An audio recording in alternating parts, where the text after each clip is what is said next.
ಸಂಖ್ಯಾಶಾಸ್ತ್ರವು ಮಾನವನ ಜೀವನ, ವ್ಯಕ್ತಿತ್ವ ಮತ್ತು ಆಂತರಿಕ ಸ್ವಭಾವವನ್ನು ಅರ್ಥಮಾಡಿಕೊಳ್ಳಲು ಪ್ರಯತ್ನಿಸುವ ಒಂದು ಪಾರಂಪರಿಕ ಅಧ್ಯಯನ ವಿಧಾನವಾಗಿದೆ. ಪ್ರಾಚೀನ ಕಾಲದಿಂದಲೂ ಸಂಖ್ಯೆಗಳು ಕೇವಲ ಗಣಿತದ ಅಂಶಗಳಷ್ಟೇ ಅಲ್ಲ, ಅವುಗಳಲ್ಲಿ ಆಧ್ಯಾತ್ಮಿಕ ಮತ್ತು ಮಾನಸಿಕ ಅರ್ಥಗಳು ಅಡಗಿವೆ ಎಂಬ ನಂಬಿಕೆ ಸಮಾಜದಲ್ಲಿ ವ್ಯಾಪಕವಾಗಿದೆ.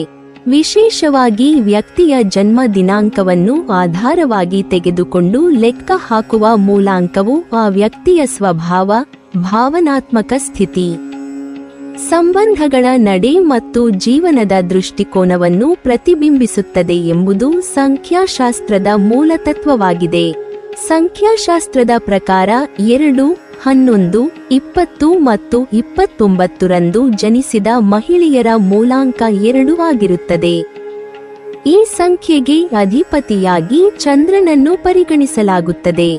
ಜ್ಯೋತಿಷ್ಯದಲ್ಲಿ ಚಂದ್ರನು ಮನಸ್ಸು, ಭಾವನೆ, ಸಂವೇದನೆ ಮತ್ತು ಅಂತರಂಗದ ಚಲನೆಗಳನ್ನು ಸೂಚಿಸುವ ಗ್ರಹವಾಗಿದ್ದು, ಆದ್ದರಿಂದ ಮೂಲಾಂಕ 2 ಹೊಂದಿರುವ ಮಹಿಳೆಯರು ಅತ್ಯಂತ ಭಾವನಾತ್ಮಕ ಮತ್ತು ಸಂವೇದನಾಶೀಲರಾಗಿರುತ್ತಾರೆ ಎಂಬ ನಂಬಿಕೆಯಿದೆ. ಈ ದಿನಾಂಕಗಳಲ್ಲಿ ಜನಿಸಿದ ಮಹಿಳೆಯರ ಪ್ರಮುಖ ಗುಣವೆಂದರೆ ಅವರ ಕರುಣೆ ಮತ್ತು ಸಹಾನುಭೂತಿ.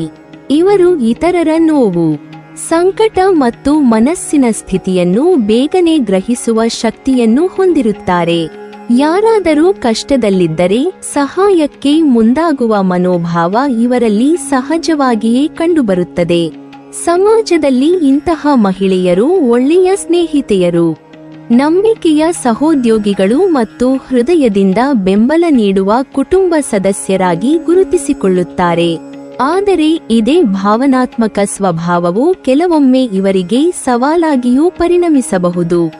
ಮೂಲಾಂಕ 2 ಹೊಂದಿರುವ ಮಹಿಳೆಯರು ಹೆಚ್ಚು ಹೃದಯದಿಂದ ಯೋಚಿಸುವವರು, ತಾರ್ಕಿಕತೆಗಿಂತ ಭಾವನೆಗಳಿಗೆ ಹೆಚ್ಚಿನ ಮಹತ್ವ ನೀಡುವ ಸ್ವಭಾವದಿಂದಾಗಿ ಇವರು ಬೇಗನೆ ಜನರನ್ನು ನಂಬುವ ಪ್ರವೃತ್ತಿಯನ್ನು ಹೊಂದಿರುತ್ತಾರೆ. ಇದರ ಪರಿಣಾಮವಾಗಿ ಕೆಲ ಸಂದರ್ಭಗಳಲ್ಲಿ ತಪ್ಪು ವ್ಯಕ್ತಿಗಳ ಮೇಲೆ ಅತಿಯಾದ ವಿಶ್ವಾಸ ಇಟ್ಟು ಮೋಸ ಹೋಗುವ ಅನುಭವವೂ ಎದುರಾಗಬಹುದು. ವಿಶೇಷವಾಗಿ ಪ್ರೀತಿ ಮತ್ತು ಸಂಬಂಧಗಳ ವಿಷಯದಲ್ಲಿ ಇವರು ಸಂಪೂರ್ಣವಾಗಿ ತೊಡಗಿಸಿಕೊಂಡು ಬದ್ಧರಾಗುವುದರಿಂದ ಮನಸ್ಸಿಗೆ ಆಘಾತ ಉಂಟಾಗುವ ಸಾಧ್ಯತೆ ಹೆಚ್ಚಿರುತ್ತದೆ. ಕುಟುಂಬ ಜೀವನದ ದೃಷ್ಟಿಯಿಂದ ನೋಡಿದರೆ ಮೂಲಾಂಕ 2 ಹೊಂದಿರುವ ಮಹಿಳೆಯರು ಶಾಂತ ಸ್ವಭಾವದವರು ಮತ್ತು ಕುಟುಂಬಕ್ಕೆ ಅತ್ಯಂತ ಹೆಚ್ಚಿನ ಮೌಲ್ಯ ನೀಡುತ್ತಾರೆ. ಮನೆಮಂದಿಯ ಭಾವನೆಗಳನ್ನು ಗೌರವಿಸುವುದು, ಸಂಬಂಧಗಳನ್ನು ಸಮತೋಲನದಿಂದ ನಡೆಸುವುದು ಮತ್ತು ಕುಟುಂಬದಲ್ಲಿ ಸೌಹಾರ್ದವನ್ನು ಕಾಪಾಡುವುದು ಇವರ ಪ್ರಮುಖ ಗುಣಗಳಾಗಿವೆ. ಈ ಕಾರಣದಿಂದಾಗಿ ಇವರು ಉತ್ತಮ ಜೀವನ ಸಂಗಾತಿಯಾಗುತ್ತಾರೆ ಎಂಬ ನಂಬಿಕೆ ಸಂಖ್ಯಾಶಾಸ್ತ್ರದಲ್ಲಿ ವ್ಯಕ್ತವಾಗಿದೆ. ಪತಿ-ಪತ್ನಿ ಸಂಬಂಧದಲ್ಲಿ ಸಹಾನುಭೂತಿ, ಹೊಂದಾಣಿಕೆ ಮತ್ತು ಪರಸ್ಪರ ಅರಿವು ಇವರಿಂದ ಸಹಜವಾಗಿ ವ್ಯಕ್ತವಾಗುತ್ತದೆ. ವೃತ್ತಿ ಜೀವನ ಮತ್ತು ಸಾಮಾಜಿಕ ಕ್ಷೇತ್ರದಲ್ಲಿಯೂ ಮೂಲಾಂಕ 2 ಹೊಂದಿರುವ ಮಹಿಳೆಯರು ಉತ್ತಮ ಸ್ಥಾನಮಾನವನ್ನು ಗಳಿಸುವ ಸಾಧ್ಯತೆ ಇರುತ್ತದೆ. ಇವರು ತಂಡದಲ್ಲಿ ಕೆಲಸ ಮಾಡುವಲ್ಲಿ ನಿಪುಣರಾಗಿದ್ದು, ಇತರರ ಅಭಿಪ್ರಾಯಗಳನ್ನು ಗೌರವಿಸುವ ಗುಣವನ್ನು ಹೊಂದಿರುತ್ತಾರೆ. ಶಿಕ್ಷಕಿ, ಸಮಾಲೋಚಕಿ, ವೈದ್ಯಕಿ, ಸಮಾಜ ಸೇವಕಿ, ಕಲಾಕ್ಷೇತ್ರ ಅಥವಾ ಮಾನವ ಸಂಬಂಧಗಳಿಗೆ ಸಂಬಂಧಿಸಿದ ವೃತ್ತಿಗಳಲ್ಲಿ ಇವರು ಹೆಚ್ಚು ಯಶಸ್ವಿಯಾಗುತ್ತಾರೆ ಎಂದು ನಂಬಲಾಗಿದೆ.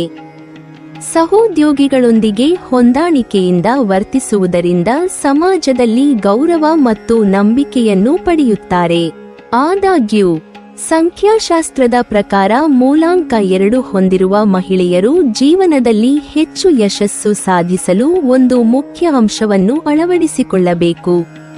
ಅಂದರೆ ಭಾವನೆ ಮತ್ತು ವಿವೇಕದ ನಡುವೆ ಸಮತೋಲನ.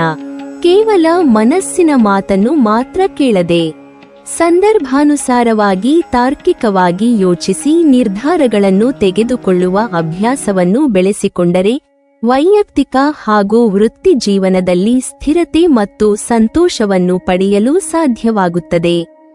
ಕೊನೆಗೆ ಈ ಎಲ್ಲ ವಿವರಗಳು ಜ್ಯೋತಿಷ್ಯ ಮತ್ತು ಸಂಖ್ಯಾಶಾಸ್ತ್ರದಲ್ಲಿ ಆಧಾರಿತ ಸಾಮಾನ್ಯ ನಂಬಿಕೆಗಳು ಎಂಬುದನ್ನು ಗಮನಿಸಬೇಕು. ಪ್ರತಿಯೊಬ್ಬ ವ್ಯಕ್ತಿಯ ಜೀವನ ಅನುಭವ, ಪರಿಸ್ಥಿತಿ ಮತ್ತು ಆಯ್ಕೆಗಳು ವಿಭಿನ್ನವಾಗಿರುತ್ತವೆ. ಆದರೂ ಸಂಖ್ಯಾಶಾಸ್ತ್ರವು ಆತ್ಮಪರಿಶೀಲನೆಗೆ ಮತ್ತು ಸ್ವಭಾವವನ್ನು ಅರ್ಥಮಾಡಿಕೊಳ್ಳಲು ಒಂದು ಮಾರ್ಗದರ್ಶಕ ಸಾಧನವಾಗಿ ಉಪಯುಕ್ತವಾಗಬಹುದು. ಮೂಲಾಂಕ 2 ಹೊಂದಿರುವ ಮಹಿಳೆಯರು ತಮ್ಮ ಸಹಜ ಕರುಣೆ ಮತ್ತು ಭಾವನಾತ್ಮಕ ಶಕ್ತಿಯನ್ನು ವಿವೇಕದೊಂದಿಗೆ ಸಂಯೋಜಿಸಿದರೆ ಜೀವನದ ಎಲ್ಲ ಕ್ಷೇತ್ರಗಳಲ್ಲಿ ಸಮೃದ್ಧಿ ಮತ್ತು ಸಮತೋಲನವನ್ನು ಸಾಧಿಸುವುದು ಖಚಿತ. ನೀವಿನ್ನೂ ನಮ್ಮ ಚಾನೆಲ್ ಅನ್ನು ಸಬ್ಸ್ಕ್ರೈಬ್ ಮಾಡಿಲ್ವಾ? ಹಾಗಾದರೆ ಈ ಕೂಡಲೇ ನಮ್ಮ ಇಂದ್ರಜಾಲ ಚಾನೆಲ್ ಅನ್ನು ಸಬ್ಸ್ಕ್ರೈಬ್ ಮಾಡಿ ಮತ್ತು ಪಕ್ಕದಲ್ಲಿರುವ ಬೆಲ್ ಐಕಾನ್ ಅನ್ನು ಕ್ಲಿಕ್ ಮಾಡಿದರೆ ನಮ್ಮ ಹೊಸ ವಿಡಿಯೋಗಳನ್ನು ನೀವು ನೋಡಬಹುದು.